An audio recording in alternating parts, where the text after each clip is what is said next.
You see, I've seen Bangladesh और quite a few teams, young teams, especially जब वो आती है, वो celebration ऐसे करती है कि जैसे दोबारा celebration होनी नहीं है. It should be subtle, it should be enjoy your success, but make sure it's not overboard. Guarantee के साथ कहना यही होती है अगर पाकिस्तान की टीम, जिस तरह आपको याद है 26 के ऊपर 6 आउट से किसके, बांग्लादेश के, और हमने 300 प्लस स्कोर करवा दिया था, 300 प्लस स्कोर हो गया था. कप्तान भी शानदार है, बॉलर्स भी लाजवाब हैं, और खाली फील्डिंग कैच वो देखे ना, लिटन दास ने जो शॉट खेला स्वीप मारने के चक्कर में बैट के ऊपर लगा जडेजा का, वो जुरेल आया थोड़ी सी देर के लिए तो कैच अच्छा शानदार कैच उसने भी पकड़ा. बड़ी और छोटी टीम में फर्क पता क्या है? बड़ी टीम पर अगर आप थोड़ा सा दबाव डालेंगे, आप लड़खड़ा दें उनको, मगर वो संभल जाएंगे और दोबारा जब अपने कदमों पे खड़े होंगे तो फिर आपकी बारी नहीं आने देंगे. आप इंडिया की एग्जांपल देख लीजिए, खत्म शुरू होते ही खत्म हो गया. ये क्या हो रहा है भाई साहब? पाकिस्तान ने लगता है ज्यादा एक्साइटेड कर दिया था बांग्लादेशी प्लेयर्स को, बांग्लादेशी मीडिया को, बांग्लादेशी क्रिकेट को.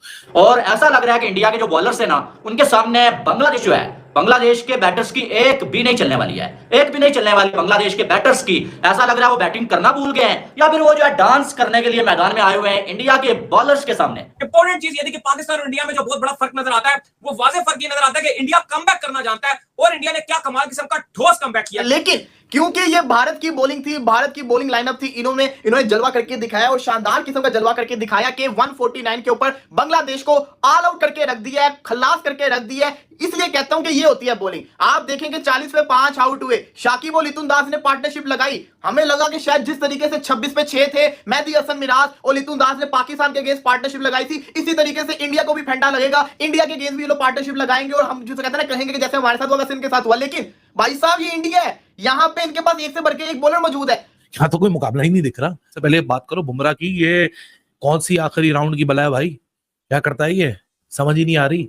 इस विकेट के अंदर लोगों को लग रहा होगा 111 पे 8 विकेट देख के कि विकेट के अंदर तो कोई बम लग गए, कोई अजूबा हो गया विकेट के अंदर, या फिर वो बोलेंगे जेशा. अब यार इस तरह की परफॉर्मेंस आती है तो लोगों को मजबूर होना पड़ता है ना. वो भी कहते हैं जेशा के पास कौन सा रिमोट है, इंडिया बैटिंग कर रहा है तो उनकी विकेटें गिर रही है, तो वहां से नीचे से एक ऐसी पार्टनरशिप लग रही है कि लोगों को समझ नहीं आ रहा कि विकेट तब्दील हो गई. तो हर एतबार से आप देख लीजिए, हर एतबार से बॉलिंग की, फील्डिंग की, कैचिंग की, स्लिप में भी कोई कैच निकल के नहीं गया. एज उज लगे लेकिन वो कैचेस नहीं थे, वो बीच में जो इधर उधर एक दो चौके निकल गए तो कैच भी नहीं छूटे, कोई कैच भी नहीं छोड़ रहा. फील्डिंग भी लाजवाब है, बॉलिंग भी वर्ल्ड क्लास है, और बैटिंग तो कल आपने फिर देख ही ली. बैट्समैन थोड़ा स्ट्रगल किए लेकिन टीम जो है वो 11 बंदों की होती है, 4 की 5 की 6 की नहीं होती. 4-5-6 आउट करने के बाद अगली जो कहानी है वो भी आपके सामने है. आप बांग्लादेश ने अच्छी बॉलिंग की पहले स्पेल के अंदर. अगर हम पहले दिन की बात करें, 34 पर उन्होंने 3 आउट कर लिए थे, उसके बाद 146 पर 6 आउट थे. मगर उसके बाद आई डोंट थिंक सो कि आउट ऑफ सिलेबस आए अश्विन, बट अश्विन ने अच्छी इनिंग खेली, जडेजा ने अच्छी इनिंग खेली, मगर दूसरे दिन का आगाज बेहतर कर लिया. बांग्लादेश ने ज़्यादा लंबा स्कोर नहीं जाने दिया. फिर क्या हुआ, जब इंडिया की बारी आई, बुमराह ने पहले ओवर में विकेट निकाली, फिर 9वें ओवर के अंदर आकाश दीपक ने लगातार 2 विकेट्स ली. 13 ओवर्स के अंदर, महज 13 ओवर में बांग्लादेश की आधी टीम घर पहुंच चुकी थी. 5 बल्लेबाज, शादमान भी आउट हो चुके थे, मोमिनुल हक भी हो चुके थे, शांतु भी हो चुके थे, मुशफिक रहीम भी हो चुके थे और जाकिर भी हो चुके थे.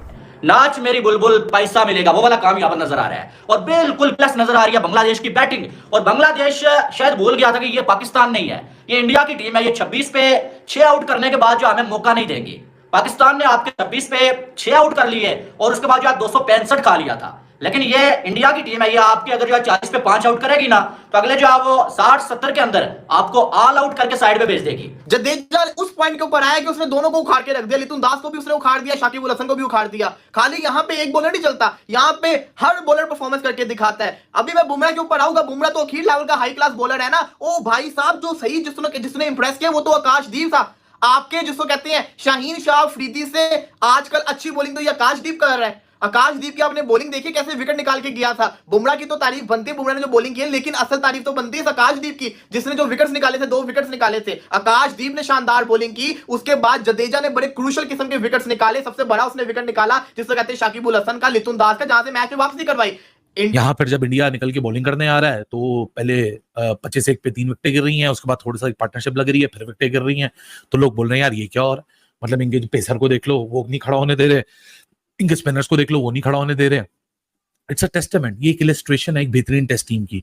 इंडिया ने अपनी मॉडस ऑपरेंडी तब्दील की. इंडिया पे इल्जामात लगते थे कि नहीं जी ये तो 2 दिन में टेस्ट मैच खत्म करा देते हैं स्पिन विकेट बना के. लो जी, इन्होंने स्पिन विकेट भी नहीं बनाई, ये तो टेस्ट मैच पर 2-2.5 दिन 3 दिन की कहानी लग रही है. तो अब थोड़ा सा आपको ये बोरिंग लगने लगेगा, लेकिन ये शायद के जरूरी था. पहले जो बयानात भी हुए, बातें भी हुई, और बांग्लादेश के कैप्टन के हम जीतने की कोशिश करें.